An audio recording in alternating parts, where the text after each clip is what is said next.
Welcome everybody to Wisdom Entrepreneurs, April 2021. Whoop whoop! And in the house we've got Derrick and Wilson and Daniel and Pete and Wendy and Reese and Debbie and Lorraine and Chris and Gary and Alfie. Everybody, we were talking about fear and how that shows up and what that means to some of us and what that means. Well, I can only talk about what it means for me and how that shows up for me. So Wisdom Entrepreneurs is back tonight, the third Monday of every month at its new time at 6:30, hosted by MamaJ and the boys. Tonight's conversation will be around fear and how our own thoughts of the unknown can bring out fear and anxiety. Then after we've created it, we act like we don't know where it came from and employ more thinking that looks like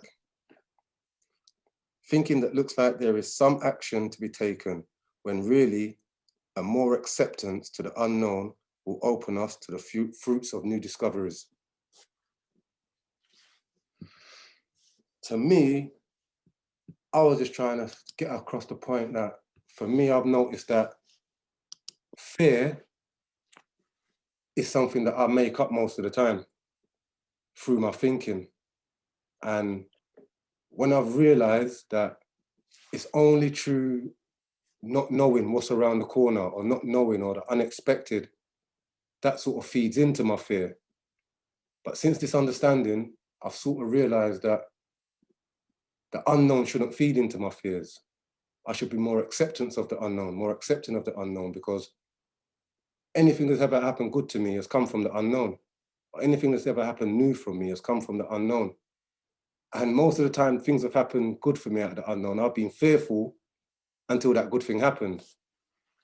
So then I realized it's more to do with the thinking around the fear and the feeling that you get, or the feeling that I get in the pit of my stomach when I feel fearful, that butterflies feeling. It's like the same feeling I get when I'm happy and I'm excited, which points to it's just the thinking around what that feeling means to me. And fearful, I used to be fearful of so many different things, like fearful of going in a room with people I didn't know, fearful of getting put into a situation where I think people would be talking about me or people would look at me a certain way. And I realized them two examples there is all made up by me, all made up. Because if I go into a room and it's packed with people I don't know, it's only my thinking that's going to start to get me feeling anxious. If my mind was on something more pressing, I wasn't even thinking about them, I wouldn't feel the anxiety. So the anxiety is definitely not coming from them. It can only be coming from me. And where does it start? With my thinking. And that's how I've seen fear. Some things are bigger. I've got certain fears what I think are different, but they're not. They're all the same. They're all the same. It's just a thinking of what's going to come out of that, or I don't know what's going to happen next. That is where the fear comes. But me, like I said, I've sort of embraced the fact I never really know what's going to happen next. I can tell myself, yeah, I've planned something, so that's due to happen next. That makes me feel comfort, but it's not living in the moment is where I conquer my fears. Thinking about what's going to happen in the future, that's not living in the moment. When I'm in the moment, my fears subside, because there is nothing that can hurt me in the moment. It's only my thinking about what's about to happen. Have you had an example of that? Like, have you felt fear? Yeah, like I said, there's all different types of fear, but I would categorize it as all different types of fear. Because me personally, my biggest fear, and you know what I used to do before, and I used to live a criminal life. My biggest fear was not even a pain fear or anything that would happen to me. One of my biggest fears, or my biggest things, was embarrassment and being in a situation where, like I said, it's out of my control and people are saying things or acting a way around me. That was my biggest fear, to know that is sort of out of my control. I ain't even giving an example. Let me give you an example. So I was brought up basically a single parent. I was brought up with shoes that might have been one size too small, trousers that might have been one size too short. So I grew up with this notion that when I was old enough to buy things for myself, not to be in that situation again. And in my head, if I thought I was below that line, then I would feel embarrassed. And that is probably my biggest fear, of being judged, because that's what I've just realized now. It comes down to judgment and not wanting to be judged. Mm-hmm. But I was a person that judged somebody heavily. I couldn't talk to you without judging you and putting you on a standard or a level. But it seems like the fear, what I put out, how I judge people, is the same barometer that I use to judge myself, if that makes sense. It's like the more I judge, or the more I would judge somebody, I would think that they're judging me the same way. Mm. And then that would just heighten my fears, because I'm the worst critic of myself. So that would be a fear for me that I feel is something worse than having a fear of somebody doing me something, or fear of hurting myself.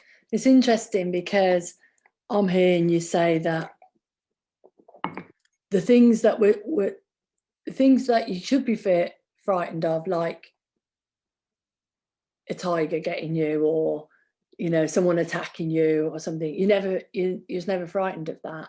You was frightened of mentally, like being embarrassed or not being good enough or things like that. And that's why you're saying it's a mind thing rather than an actual thing, because you can see now that is what you made about it, because it's your judgment of yourself or other people, but not wanting to be in that situation. No, I see, that's so true, MamaJ, because when you asked me if I can give an example of that, I don't want to go into it, but the lifestyle I used to live before, there's always people wanting to rob you, wanting to do you something, and that wasn't even the first thing that come to my head when MamaJ said, what was my biggest fear? Mm. It was more of an inner of up here, and that fear sort of been with me since I was a child. So that's the one that I've nurtured and I've had as my oldest child, sort of thing. So that fear is the fear that is biggest in my life. And in a way, when I got this understanding, that fear was easier to fall away than a physical fear of being harmed. But in the fear from the anxiety falling away and the fear of being in situations falling away, it led to that it's all one. Fear is the same thing. It's how you perceive it. So then it sort of showed me that all fears, no matter what no matter what you think your fear is, it's just about how you're perceiving it. And things what somebody else might think is a bigger fear for you, you only know what your fear is, because it's personal to you. It's like learned behavior, isn't it? So something happens to you when you're younger, that is going to be personal to you. So you tell somebody else, they don't understand why you're scared of a flower. They cannot figure it out. But in your head, because of what you've been through, that flower to you is menacing. I've seen you in situations where you've gone, I don't know how I'd cope with that. I don't want that to happen. Mm-hmm. And future thought it. Mm-hmm. And I was wondering what you make of that. Like, how does that fit in? What's that? Well, because sometimes you will have a situation where you'll go, I'm scared that might happen, and I don't, like, that's almost a blind spot or under the radar. Like, how does that fit in with what you were just saying? And if it doesn't, that's fine as well. But I was just wondering, because it was so eloquent what you were saying, I was wondering how that would fit in. You know what? It fits in as what you said, like a blind spot. It's like a blind spot, because it's funny. Only when you see it does it fit into the category. But if it doesn't look like it belongs in the category, then you don't put it there. Mm. So when you just said, like you said, scared, I was scared of certain things. That is like a fear, isn't it? Yeah. It's a fear. And what I'm scared of is like future thinking. And maybe because it hasn't happened yet, and do you know what it is? It's a stage thing. I've realized it now. I would see something and I would judge what you're going to do, or judge what that person's going to do, then judge off of what I would probably do, then judge what they're going to do next, judge what they're going to do next. And at the end of all this, it's not going to be good. So then I think about that and I'm scared of that outcome. But it started out from one step. But then that one step, due to how I think, leads on to that feeling. Mm-hmm. And I don't know, I guess it's because it's coming from me, it's real. Because Mm-hmm. that's how I would feel. If I was that person, that is what I would feel. So that they should be feeling like that too. Mm-hmm. And you kind of showed me that I can't do that anymore. I can't look at life like that anymore, because all my life I've held myself to a standard of I am right, I'm decent, I'm honest, I'm integral, I'm all of those things. So when you give me a situation, whatever outcome I come out with is the right answer. So whatever you're coming with is not the right answer. So, but I know that everybody must think that about themselves. So I'm not always right. I'm not always this. So I can look at things from a wrong perspective, but for me, I think is right. Someone could do something to me or say something to me and come up with an idea. And then I've taken that idea and gone way down the road with it, and that idea is not going to work. So now I've put it through my computer, and my computer says no. In general, the world's computer is going to say no. But I've learned to know that it might be my computer what says no, but the world's computer might say yes. And I was right to have my views, but they're also right to have theirs. Mine is not necessarily the world view. If that's what I thought, if I mashed the situation, gave my opinion of an honest, decent opinion, most of the people would agree with me. But I get to understand that I can do that, and most people they don't have to agree with me. They can still say I'm right, but they don't have to agree with me. Does that make sense? Yeah. So then I'm basically looking at other people. I was looking at other people and seeing their life through my life, through my eyes. And if they weren't doing something that I thought was right or thingy, then they were wrong. And that was it. There was no questioning it. They were wrong. But I got to realize now it's like this separate reality thing. We're all different, all different. So no matter how I see it and I know it's correct, somebody else could be doing the opposite, but they also possibly could be correct. I don't have to be right. Did I explain that right? Or do you understand that? I do, yeah. I know Wilson's got plenty to say on this subject as well, but I'll just jump in. In that,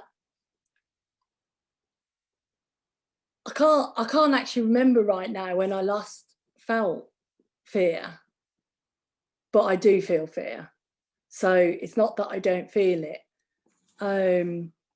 But the thing that came to mind, and I know I've told this story before, is in London when I had my phone out, and then the guys on the corner started following me. And I remember when I was telling the boys in prison, and they were like, "Oh my God, don't do that. That's ridiculous. Don't walk around London with your phone out." And they were telling me off to, keep me safe and stuff. And what was interesting was that when I felt the fear, I was like, basically, oh shit, that guy's now following me. Immediately I knew what to do. Put the phone away, get onto the main road, get into the public. Like, don't be down there, no, it wasn't a dark alley, but don't be down the dark alley on your own. And I put the phone away and briskly walked I didn't run, I just briskly walked. And I realized afterwards something about my confident reaction then, because he still could have got me, but he just swerved off and, disaster reverted. And he still could have got me. He still could have tried to mug me or whatever right then. But clearly something occurred where he just went off and that was that. And what I really remember from it, though, was that I so knew that I didn't have to walk around being fearful of men standing on corners or men with hoods on. I could know that I can trust, if I put myself into a silly situation, wisdom will tell me what I need to do to get out of it. So it is a bit daft to walk around London with your phone out, looking down at your phone, down roads. I've learned that, but I don't walk around being frightened still. And another situation would be walking through prison. I never, ever felt frightened walking through all them men in prison. Like never once. And in fact, that free flow was the time I liked to be out there, because I liked to see my boys. I liked everyone saying hello, and I'd look out for people. But other people were really frightened of that. So that's that separate realities, isn't it? Other people would say that's the worst time, that's the most scariest time, that's the most difficult time. Yeah. You know what I say as well, MamaJ? Because we was just talking. I was just telling MamaJ about my time in school, and how I was explaining to someone yesterday my time in school, and they didn't believe what I was telling them, because they thought, not you, but yeah, I was bullied in school, like heavily bullied. And it's just Mama J just said to spark something in me, just, you know, when in them situations, you sort of instinct or something tells you what to do, isn't it? And I wasn't too listening to my wisdom then, but my wisdom or whatever was telling me then was just to be quiet, stay low, under the radar, and that's how you avoid the bullies. And as I was saying to Mama J, I was coming from a house where my mum was strict, and that sort of carried on in school sort of thing, because it could be a form of bullying, you could say that was. And that just carried on in school. And my mode or my way of dealing with it was just go under the radar. And then when I've gone out and come to prison and done all them sort of, it's all fed into the same thing, as I'm trying to just go under the radar, which is what my wisdom or something's telling me to do, but it's not working out like that. Because you go under the radar, you become a target. And then only since I got this understanding did I realize, since them times we've been with my mum, school, prison, the way that I had been dealing with it was not right. It was not my wisdom talking to me. It was something else. I had to put on a layer, or I had to put something on, or put on a bravado to protect me from this feeling. And that is probably why I got that as my biggest fear. Because like I said, I've been nurturing that fear since I was in my house, since I've been since I was like 8, 9, even probably before that. And then since I get this understanding, I realized that was wrong. I just not rewired, but I just threw all of that thinking away. So when I'm facing that situation, I do now do what you said, look to the wisdom, or look to what comes to me. And I can't feel fear if I'm not thinking of the future. I'm only thinking about what's happening right now, and I'm talking right now. If I was to sit back and think, wow, they've got 14 people on this line, they're all looking at me, waiting for me to talk, and then the fear would kick in. Because I'm thinking, what are you lot about to think about me? What's going to happen next? But when I just know, no, I'm just talking from here with no thinking even involved. When I'm talking, I didn't plan what I was going to say. And then that is when I know that to be in that space and feel comfortable and know that the fear can't get me there, that's what's turned me around this corner, to make me see fear for what it is. And know that it's just, like I said, I born the fault of fear, and then I bring it back to myself, and I don't know where it's come from. But I was the one who made it and packaged it and then gave it back to me. But just seeing that, knows that it come from me, knows that it can't hurt me. It can't hurt me. It's only my thinking. And my thinking is not real. And the more that hits home with me, the more, because I've been, through this understanding, I've been thrown into my uncomfortability zone so many times. And little things that some of you will probably thrive at and say, oh, that's not an issue. But to me, it's my biggest nightmare, because of what I've been through, or how I've lived my life, or what I've seen in my life. But just to know that always, in the moment, the answer will come to you. Your wisdom will speak to you and tell you what route to go. I've found now that has just totally wiped out all that thinking that I had when I was little, and just made me see it for what it is. But like Mama J said, I still get scared. And it's not the traditional things that I would get scared of. It's things that probably tie into my background and my upbringing. But like I said, just a bit of realizing what's going on, I will overcome them. And sometimes there's fears you don't even know that they're your fears.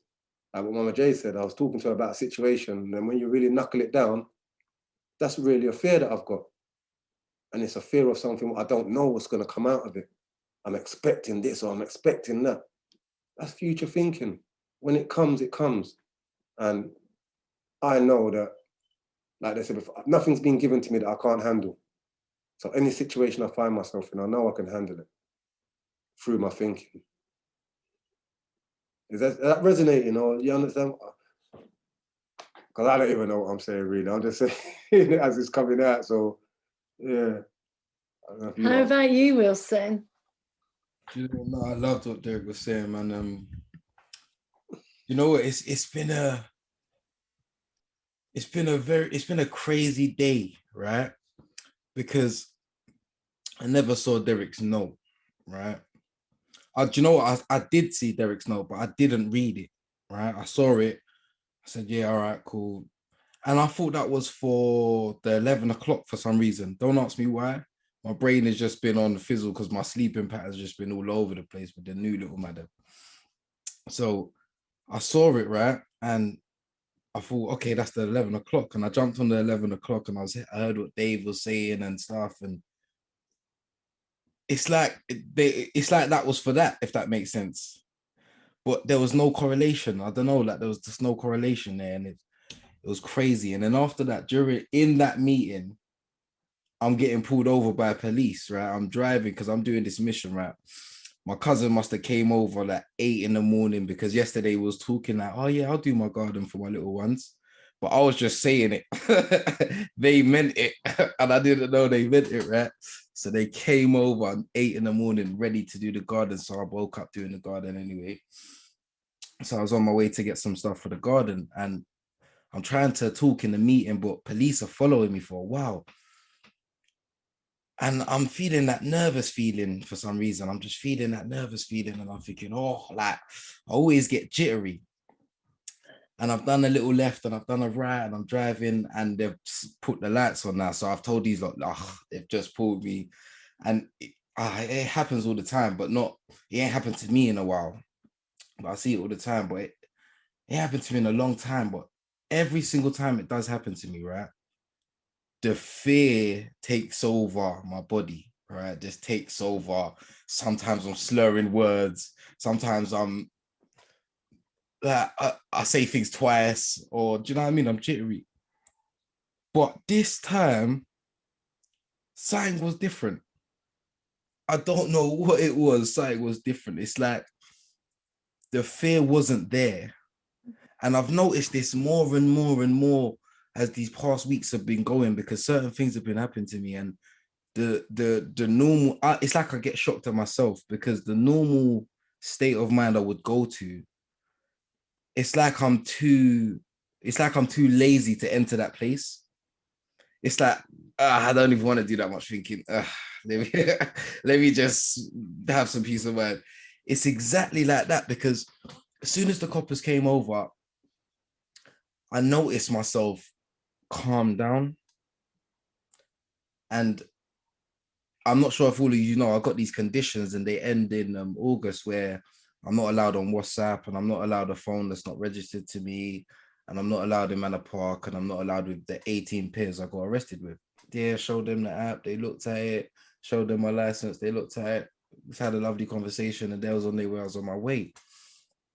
And I felt like it's because of that there was no fear element, right? And I feel like I've cracked the code to fear, right? Because they say misery loves company, right?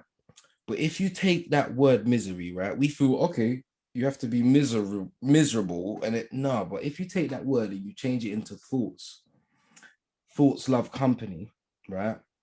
Fear loves company. Anything loves company. As soon as that first initial thought comes in, you have to surround it with thoughts for it to become fear. That is the formula. Thoughts love company. As soon as and accompanying them, we're kind of used to doing, if that makes sense. Because we've done it for safety aspects, we've done it for comfortability aspects before. Something small as in like poison ivies, you know? You have a fear like, oh wait, I don't want to touch that because I don't want to get stung, or you have the little fear of being stung, and that kind of protects you. But there's certain other fears that we create that we feel like it's doing the same thing. We feel like that fear is protecting us because that fear does protect us in other things. because I've had a car crash and I felt that fear. And with that fear, I've pulled up the handbrake, and that kind of helped me. So it's like, I could see how innocently we use that fear as protection without knowing that we are the sender, we are the creator of it. So it's like when Derrick said something, and I got this image of you making a parcel and sending it, and then you receive it not knowing who it's from. Do you know what I mean? And then when you check the sender and see it's from yourself, it's kind of like, do you know what? I sent myself the parcel, so I can't really be scared of my creation. But yeah, no, that's I've just had that. My weeks have just been going crazy.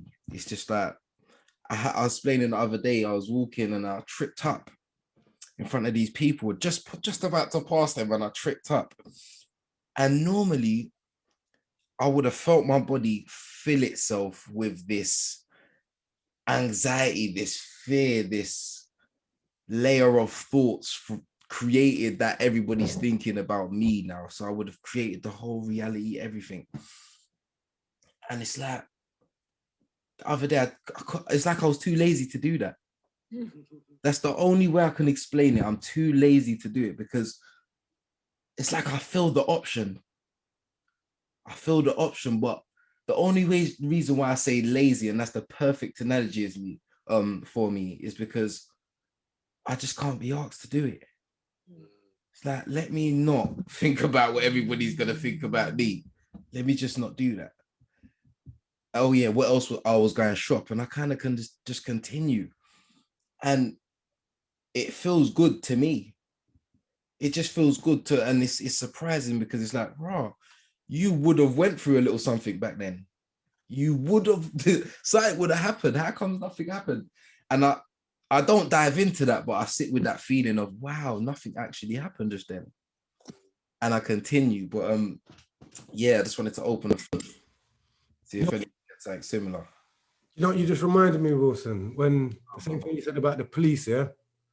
Because that's another thing for me, like a little fear. I don't know how much time they've arrested me and driving, got arrested, whatever. And so even when I came out the game, or when I come out now, I'll still be driving and I'll still see a police, and they used to send a shiver of fear. I'll look at them and it'll be like, oh shit, police. And then it'll be like, oh no, you ain't got nothing. I don't do that no more. Oh yeah. But the fear will still be in my body. It'll still, and I'll be thinking, right, what's going on? And I remember one time I was walking, I went to the shop, went to Sainsbury's, and as I'm walking, a big police van like pulled around the corner and was stuck in traffic. So I'm walking and they're like all packed out, and I just looked in there, I went, oh, police. And I look, when I look at that, I say, hold on, what you been like that for? You don't have to. And something just came over me like a liberation, like I don't do that no more. I don't feel, and I just looked in there, like looked on all their faces and walked off. And I don't look on police and feel fear no more at all. And only you just reminded me of that. When I see them now, I just look at them and go, there's police. If I decide to look at them, I look at them. If I don't, I don't. But before it was a straight look, oh, police, look away. That fear, just like, oh, they're coming there, they're coming there, they're coming. That was like, like I said, I've stopped doing whatever I'm doing, but I will still get that feeling. That's like, it's my thinking. That's really racking my body with that. And sure, I don't take it so far as if I turn around and they've driven, are they coming back? Are they coming back? I know they're not really coming back, but in my head, I'll be thinking, wow, they're coming back. What if they do come back? Oh, they think that, because to me, I know this is crazy again, I think I look like a drug dealer. You can't tell me nothing. Dressed like this, like take that off, just like this, yeah. Right, not pink, no. Just like this, just like this, yeah. Just like this, I don't care what anybody says, I look like a drug dealer. No matter what car I'm driving, no matter what, I just look like I'm a drug dealer. Because I've been that for years, innit? So I sort of think I still look like that to everybody, or I think I look like that to everybody. So when I see police, I know they're looking at me thinking, right, I know he's got criminal, he's a drug dealer. But none of that ain't going on. That's just going on in my head. And to tell the truth, when I looked at the police that was in the van, none of these thoughts never hit me. I just looked at them and just thought, what? Why are you scared? They're just police looking, they can't do nothing. I'm just going home. And I think that was the calming moment that just told me, like, I just went to the shop and come back. At any moment in my life, that's all I'm going to be doing, going somewhere and coming back. I'm not going to be picking up parcels and dropping off things and whatever. I don't do that no more. And then every time I've seen police after that, I just haven't had that feeling. Now I can drive look at a policeman, just look at him like a normal man sitting in a car, look, and then just turn away and carry on. Yeah. Because that whole, and it wasn't intense like when I was doing badness, but when I see them, the feeling would still come over me, and I'd have to work to get it out. But then why am I doing all that work? Like I said to Wilson, I sent myself that package. And it's not by post. This is a text thing. I've texted, yeah, please come and get scared. Did it? Please come and get scared, raw. What? Who sent this? You did, you idiot. And I was scared. Yeah. Like, come on. That's what goes on. And only, this is what to understand. Only until you see that. Because before that time, you would have told me, yeah, you know, you don't have to look at police and be scared. I would have been like, no, it's a given. You have to. When you look at them, it's the life we live, brother. That's what happens. No, you don't, mate.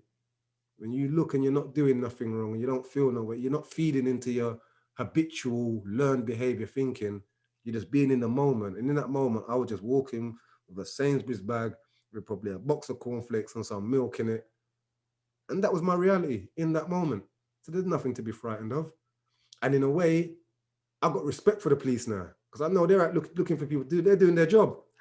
I know that I'm not their job anymore. So nice. Keep it moving, jog on, boys, and yeah, like that. And that alone, not that alone, but that with other things has taken my fear away. But that goes down to what we were saying as well. Somebody said the other day about unconscious insights. Was that you, Christine? When we was on the academy and somebody said something about, is there such a thing as unconscious insight? That was me, and that was because of Alan. Oh, yeah. Yeah, that's something like that. I've had a shift and I haven't really given it so much thought as to why I've had the shift. I've just had a moment, it's confronted me, and it's like I've just seen the truth. In that instant, when I looked at the police and said, why am I scared? You don't need to be. The truth had just been revealed to me. I'm not that guy anymore. I'm not a drug dealer. So if I can see they're not looking at me like that, then that fear just drops. It goes down again to what they're thinking. Because if I'm looking in that van and they're all looking at me thinking, right, let's jump out, I'm going to be thinking, right, they think I'm a drug dealer. But I didn't buy into that thinking. And then that just made the feeling go away. And I didn't know that until I done that. So I don't know what that says, but yeah, there's definitely things going on without you. Like, it just feeds into the fact of there's nothing to do. If you would have said to me, how do I get rid of that feeling with the, I've said, oh, you have to do this, you have to do this, you have to do that, you have to do, there's nothing to do except be prepared to look into the truth. And that's just how I see it like that. But yeah. I had an interesting thought just occur to me. So, you know, one of those warnings where it's like a bit of a shocking story coming up. So if you're sensitive, look away. But just then when you were talking, I remembered when I lived with a very violent partner and I wound him up, went out, wound him up, you know, stayed out, came home, knew he was wound up.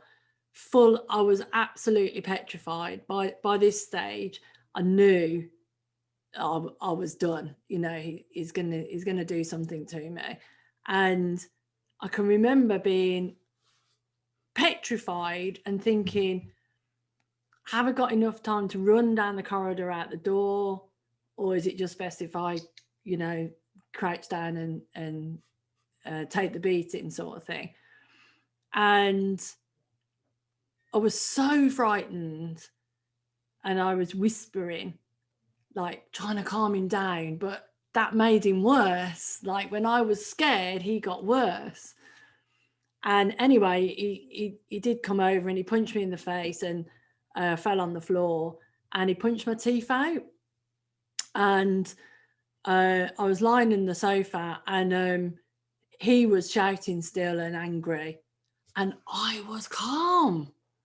Like so calm. I wasn't frightened anymore because I knew that one of my teeth got detached from my roof of my mouth and was bent backwards into my throat. So I didn't know that that's what was happening, but I knew that there was a really bad situation going on my face and that I needed to go to hospital. And so I was just lying there, crouched into the sofa, and he said something like, "Oh, it's my blood. It's my blood," you know, and you can read about this in my book, by the way. And anyway, I looked up in him and I said, "I think you'll find it's my blood," and he looked really shocked. But what happened then was, I literally just took over. I was like, "Go get washed. You know, drink coffee. You've got to take me to the hospital. This is how it's going to go. This is what's happening." In the crisis, the fear was gone, completely gone. And as soon as my fear went, he got frightened. He got like, "Oh, what have I done? Oh my God, this, that, and the other." But I was calm, so calm. And I've always been interested in, if I hadn't have been frightened and responding to my fear when I walked in, how much more wisely I could have handled that situation. You know, how much more I might have heard a wiser way to be. You know, maybe not, I don't know, but I've always wondered, because then when I wasn't frightened, I was on it. I knew what he needed to do. I knew what I needed to do. I sorted everything out. We went to the hospital, etc., etc. And it's just interesting. That's just interesting to me. In the moment, when you're ignoring that, or it's not available, you know what you need to do. And you know, a lot of people with violent partners, men or women, are in that situation, aren't they? Where your life is ruled by fear because you're frightened of what they're going to do, or what they're going to do next, or what you're going to say that's going to trigger, blah, blah, blah. But actually, if you knew that fear was thinking, you knew that fear was thoughts, you might be able to hear that voice of wisdom that says you need to leave, or sort, you know, there's all sorts of things. There's not just one way of dealing with it, but there are all sorts of ways of dealing with it. But you might be able to hear that more quickly. You know, I just remembered, MamaJ, something happened a long time ago, you know.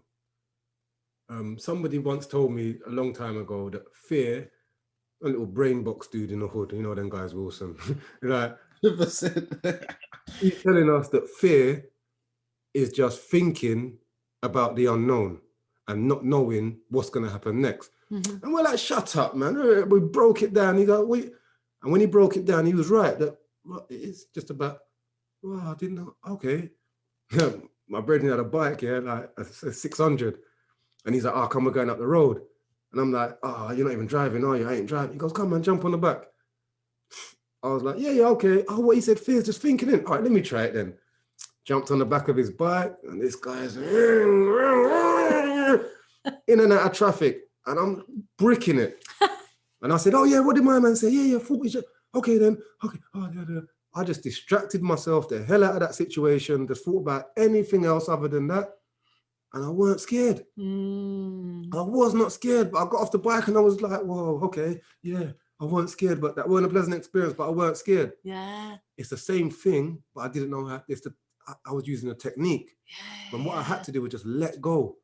But I was taking him literally and saying, right, don't think about him going down low on his knee.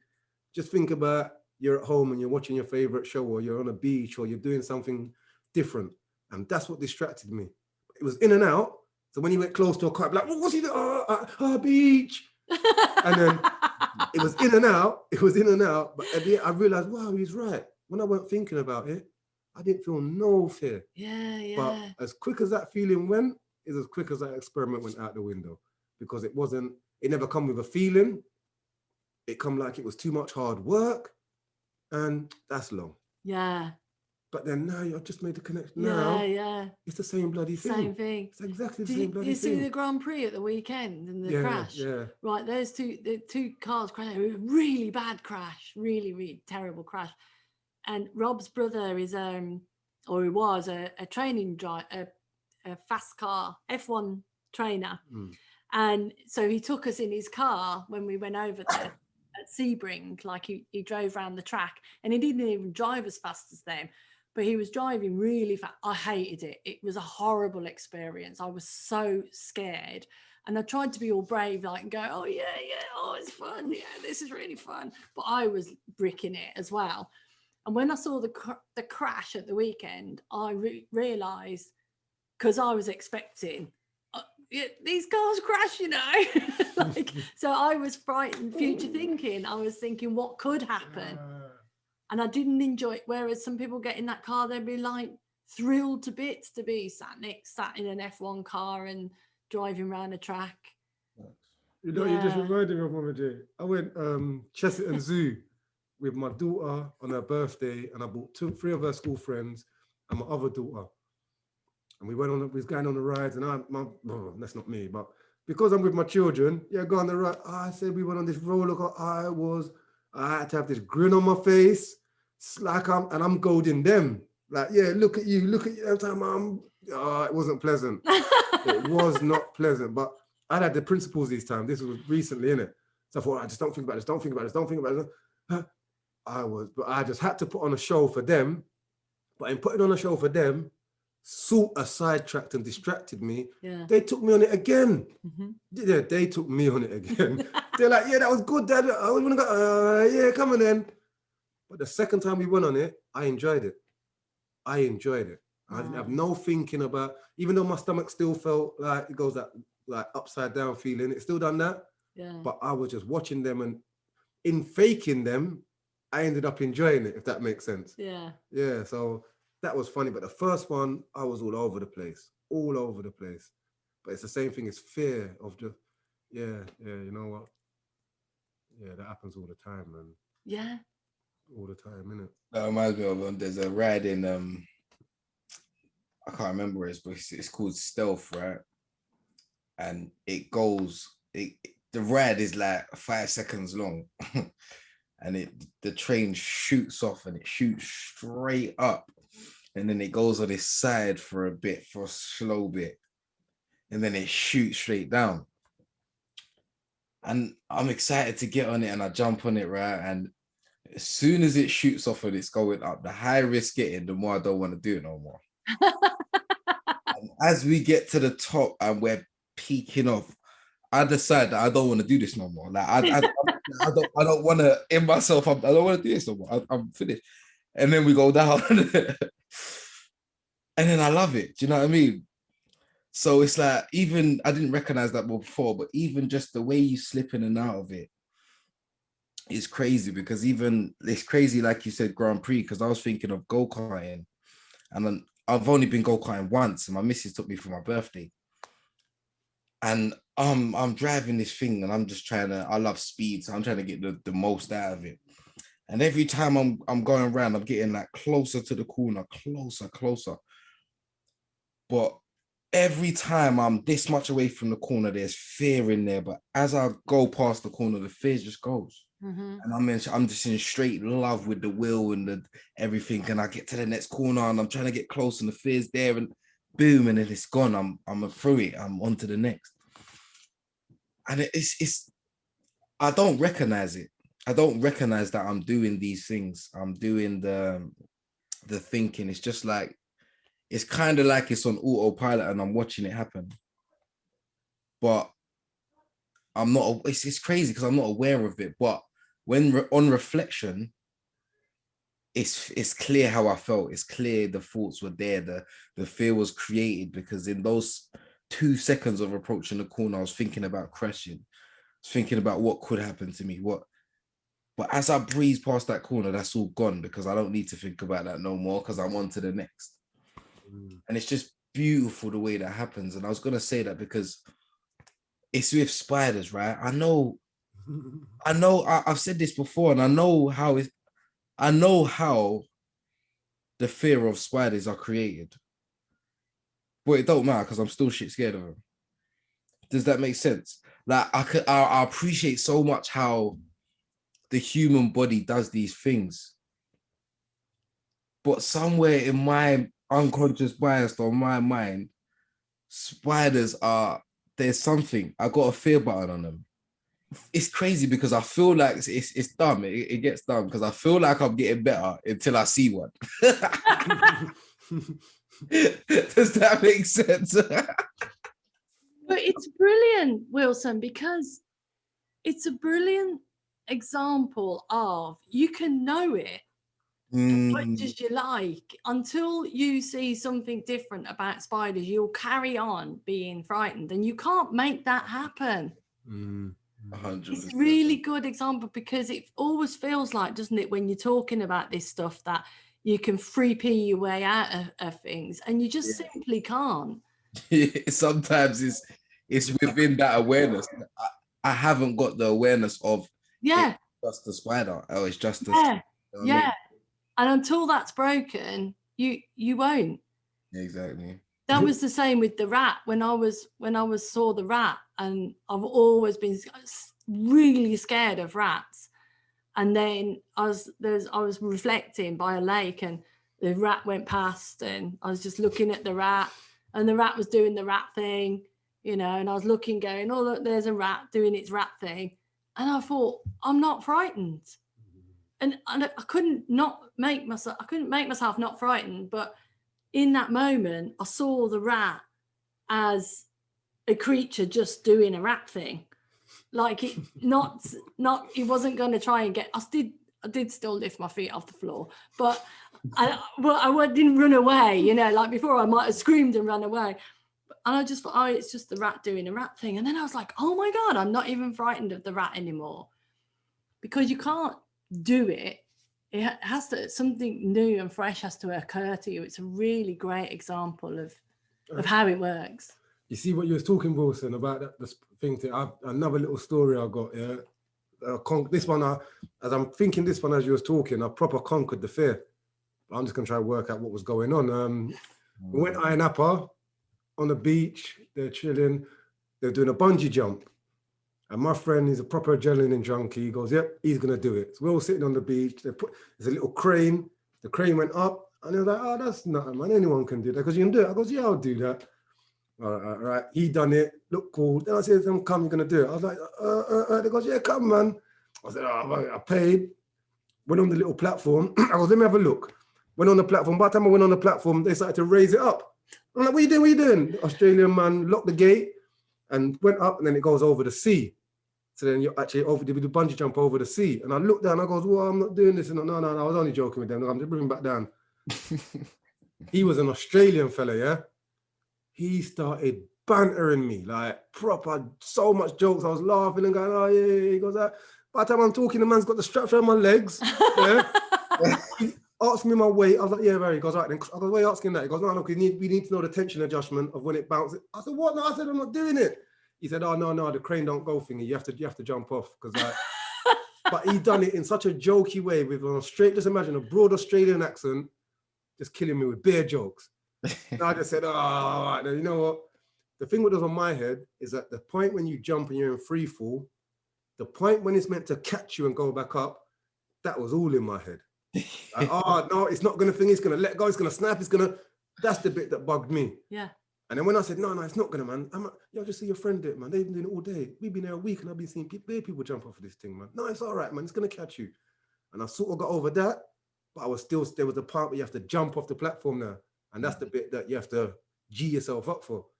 So I was like, look into the sea, you can see rocks. The sea looks about that shallow with rocks. I said, "No, look, there's rocks there, man." He goes, no, that water's 20 foot deep, man. Don't worry." I said, "You sure?" He goes, "Yeah." I go, "Wait, just..." He said, "No, I'll do it." I said, "All right, cool." So I jumped now. When I jumped, in my head, as soon as it caught my legs, and out of my head. As soon as I figured it got back onto the beach, I'm going again. Wow. And I went straight back on there. And this time I done it backwards, where you stand on the platform backwards and then just leap off. Yeah. But that is, as we're talking about this now, this is how I conquered that fear. And yeah, that's just something that I did. When you was talking about that, Wilson, that when I break it down, the only bit that I had the problem with, like I said, the bit catching me. But when it caught me the first time, something happened in my head to say, yeah, it's safe. And I just went and done it again. But I see that as proper conquering a fear. Because now I would do a bungee jump anywhere, anytime, any place. That doesn't hold no fear for me. I got no thinking about it. I had a really terrifying fear of heights. Like even just looking out the window would make me feel dizzy and give me vertigo.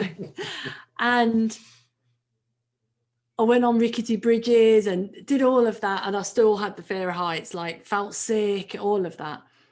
And then one day I was looking out sheer glass window, looking out, you know, on this really tall building and getting all like that.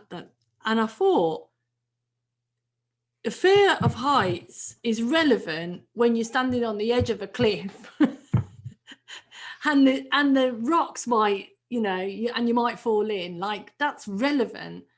But when you're standing by a glass window that is, you know, all you're doing is you're looking down there, that's not relevant. It just occurred to me, like, it's just not relevant to be scared right now. That's ridiculous. And it just went just like that. It was just completely gone. And now I do still get that little slightly vertigo feeling, but I know that it's just, yeah, it's okay. It's just because it's a little bit of vertigo. I can look now over balconies and things, which I couldn't do before. It's like burst the bubble of thinking, doesn't it?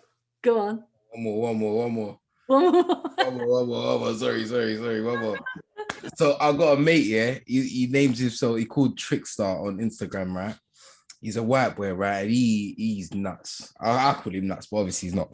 But he goes to these buildings in London and he just, I don't know how he gets to the top, but he just hangs off them and takes pictures on all the highest buildings. And he's a lunatic because he could die. There was a guy that died in America by doing that. He's hung off a building, tried to take a picture, and it was too slippery and he fell.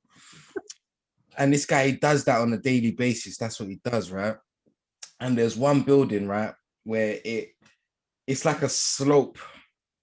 So he's recording and he's coming down the slope at a speed and he stops at the edge, right? And he shows you over the building and it's beautiful. But watching the video, my legs are shaking. Like I get that my legs are shaking, jittery feeling, and I can't, like, that's one of my worst fears, to be honest, like falling off a building. But you know, when you got time, then you fall. But he done it and my legs were shaking and I'm only watching the video. Wow. And I don't know how it's possible. I don't know how it's possible because my legs shake. Yeah. I'm not even there. I'm not even, but I know somewhere in the back, I'm thinking about the possibilities. Yeah. I could fall. This could happen, that could happen. And that fear takes over somewhere. And it's not even, I can't say it's in the front. That's why I do this, because it's not in the front. It's not like I can physically think these, it's in the back and I'm watching the video, my legs are shaking. So it's amazing. It's amazing the system we have, because I'm not even there, but I'm experiencing some sort of fear. It's quite a while ago, but Omar, when you were talking about the tripping and, you know, that sort of embarrassment fear, I was just thinking, if you actually, you know, when you do that, I was the same. I'd always like, or if you wave at someone and then they're not waving at you and you say, oh no, I was just, you know, doing my hand, whatever. But if there's people around and you actually laugh when that happens, you actually create a connection, or you sort of unveil that connection between people, because everybody's done it, haven't they? And there's a sort of, quite often when you laugh and you look at them, there'll be sort of like a yeah, it's me too. So it's sort of an opportunity for connection as well, isn't it? So. That's actually true. That's actually true. Good point. It is, but no one, people don't look at it like that. You know what? It's crazy, because it's like if something else happens that you deem embarrassing, it's even a moment for connection, because it's like in the supermarket, something's happened. Somebody else has looked around at me and they're like, and I'm like, oh. Even just that's connection. Do you know what I mean? It's just that somehow, like, I don't even know if we're on the same page, but we feel like we're on the same page, if that makes sense. But it's some sort of connection. I understand that, Chris. That's you know, I had that terrible fear of being too quirky and saying the wrong thing. And I would say the wrong thing, and it would just really debilitate me, you know, like, or what I thought was the wrong thing, you know, but I would say the wrong thing. I would give, and I remember when I gave, like, I thought it was Donna Summer and it was some other Donna, you know, do you know what I mean? Like, and I said, oh, Donna Summer, and the boys all went, oh, you mean Donna, whatever, whoever the other Donna was. And I was cringing, thinking, oh, I said Donna Summer, oh my God, what they're going to think of me. It's such a terrible thing, Donna Summer. And I realised it was just then, because I've done it so many times, that I realised I can just cringe and hide now in the corner. I can just forget that I said that stupid thing and move on. And I did forget in that moment and moved on. And of course, they're not even thinking about it. They're just saying, oh, no, it's this other Donna. They don't care that I just got the wrong Donna. Like, but I would be so debilitated with that anxiety that I said the wrong thing or the quirky thing.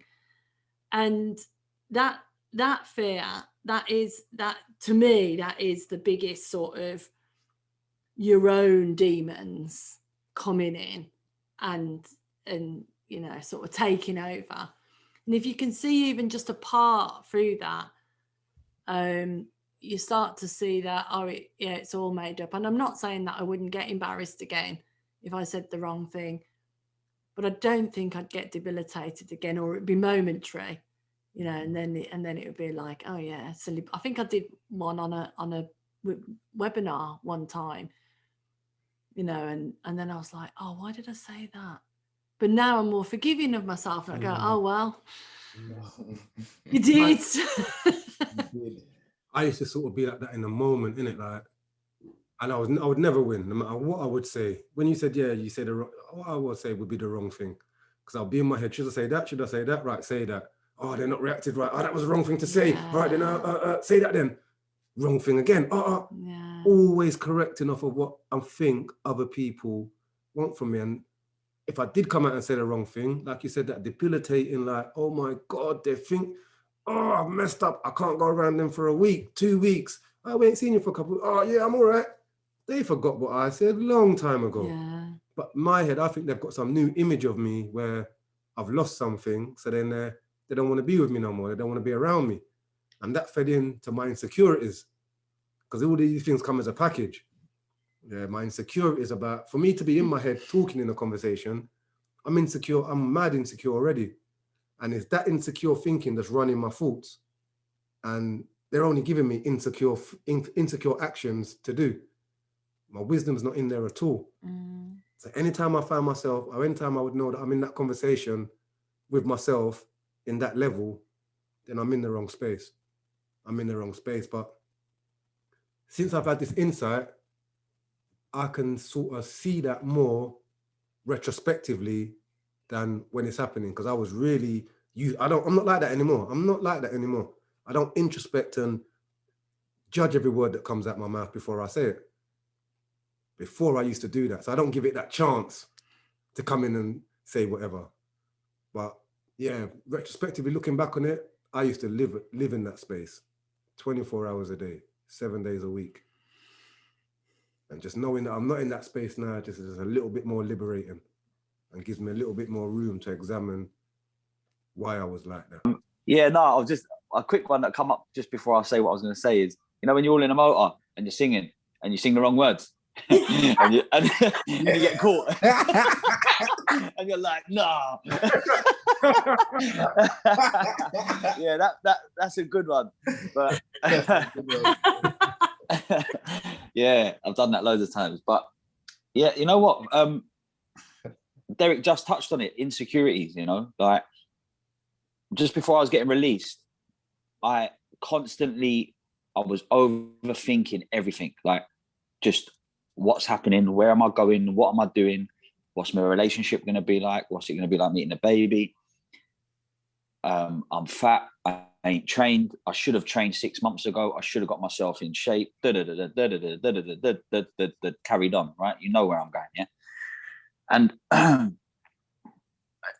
in the moment I touched my child and grabbed my child and I had her, and that all dropped away instantly. But then when it started coming down to me going to probation appointments, like walking out and there's hundreds and hundreds of people in the street, I'd start like getting the shake on a bit. And it weren't like I was overthinking it, basically. I'm thinking, have I done anything to anyone recently that I don't know or anything like that? The insecurities started controlling me for such a long period of time. The principles completely left my system. Yeah. And that's why I got hold of you, Jacqueline, straight away, because as soon as I spoke to you, it all dropped away. Crazily, yeah. Not because obviously I spoke to you. It was something wisdom told me to ring you, because wisdom was telling me that's my way of getting out of the anxieties, the insecurities, and the fear of the unknown. You know what I mean? Because that was the connection I needed, which wisdom directed me to do. The anxieties are still there, and I don't know why. I don't know what it is about. It happens.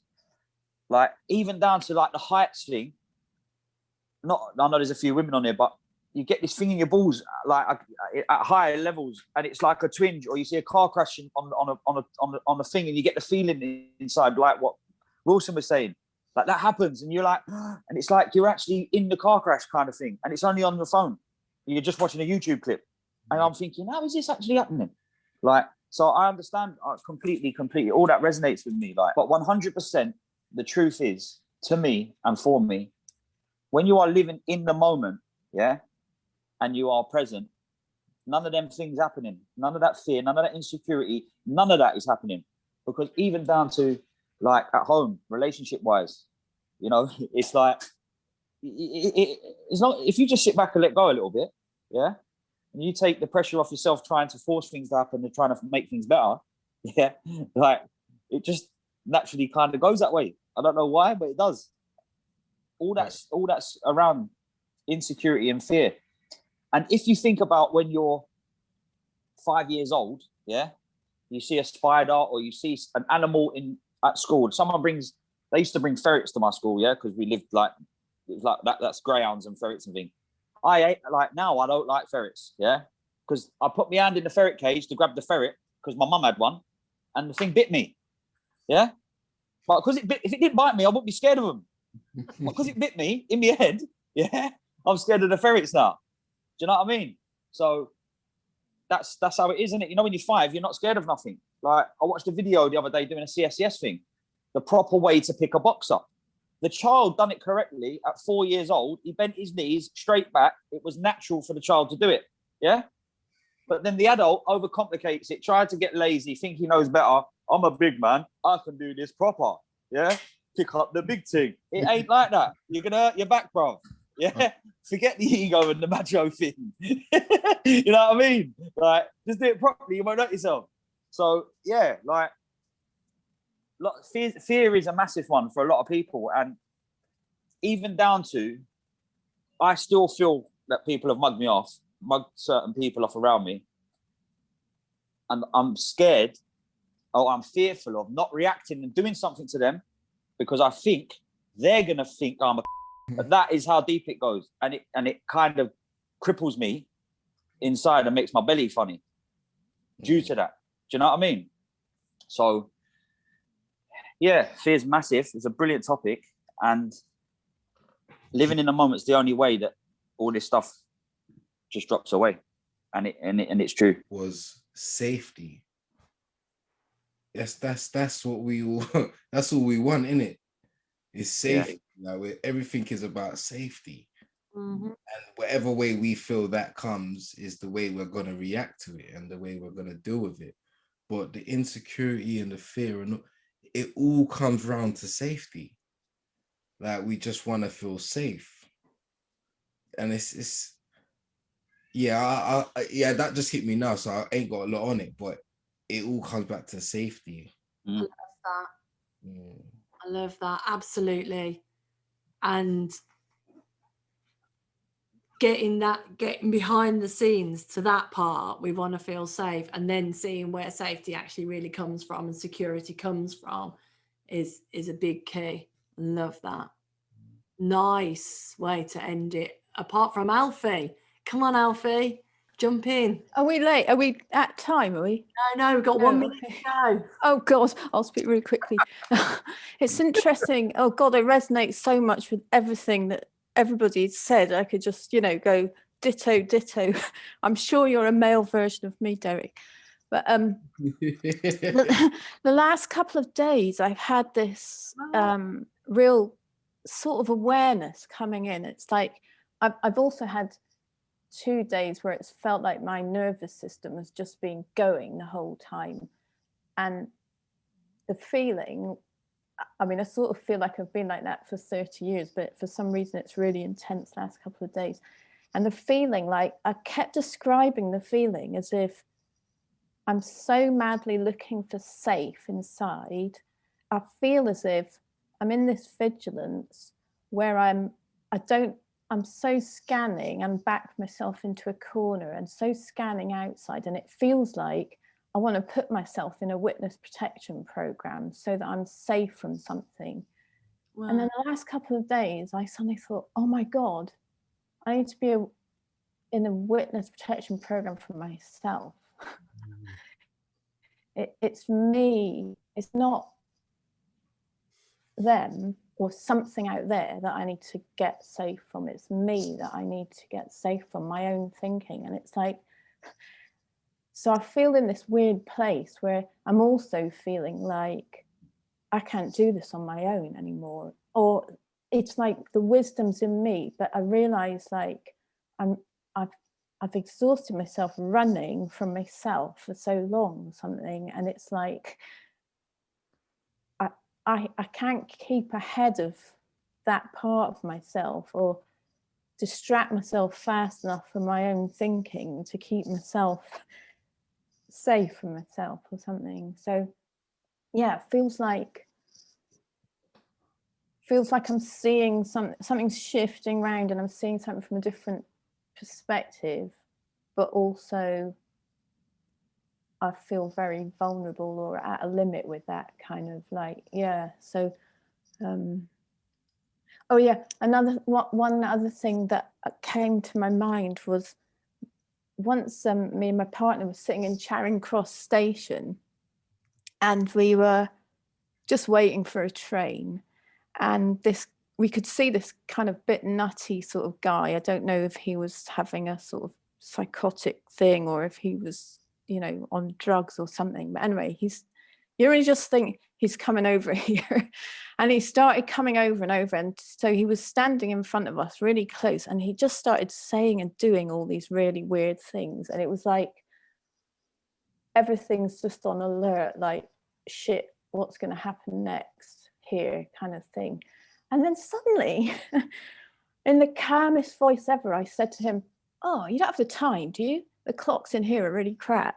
And he took out his phone and he went, oh yeah, and told me the time. He goes, yeah, they are crap, and walked off. And it was just like, my partner's going, what the hell made you say that? I was like, I don't know. It just reminded me of, exactly that.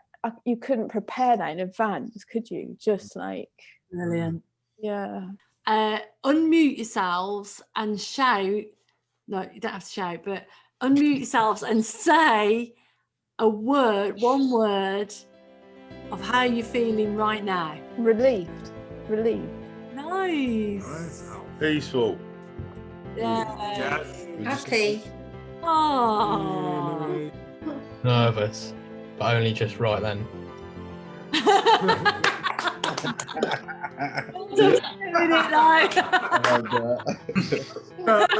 love that. That's cute. Relieved. Nice. Grateful. Fearless. I'm gonna go with family. They just love my peoples. So nice to see you all. Thank you so much for coming. Thank you all.